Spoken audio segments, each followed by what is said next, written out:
এখন এটা স্মেলের ব্যাপারে যদি বলি, মানে স্প্রেটা কথা আমরা না বলি, কারণ ওদের স্প্রের ব্যাপারে কোনো কমপ্লেন থাকার কথা না। এখন স্প্রের ব্যাপারে যদি বলি, ওয়াও,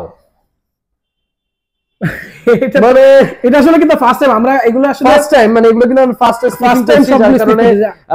মানে আমাদের জামাইকান টোবাকোটা এটা আমরা আগেও স্নিফ করেছি, এটা ইউজ করেছি, কিন্তু এগুলো হচ্ছে ওদের মানে শোরুমের থেকে আমরা জাস্ট আনার পর আমাদের ফার্স্ট স্নিফিং করা, এই জিনিসটাই এক্সপেরিয়েন্সটা আপনাদের সামনে শেয়ার করা। এটা যে আমি একটা কথা বলি আগে, যখন এটা আসলে আমাদের কাছে কয় পিস আসছিল, এটা 6 পিসের মতন ছিল, 6 পিসের মতো। এটা আসলে ও আমাকে একটা সাজেস্ট করছিল যে তুই এটা নে, যে ভাই আমি সাজেস্ট করি, তুমি এটা নাও, এটা এক কথায় মারাত্মক, রিভিউ ভালো এবং খুবই হাই এটাই। তো আমি তখন কি করলাম, আমি আসলে একটু লেট করলাম, আমি আসলে পার্সোনালি অনেকগুলো পারফিউম আসলে নিয়ে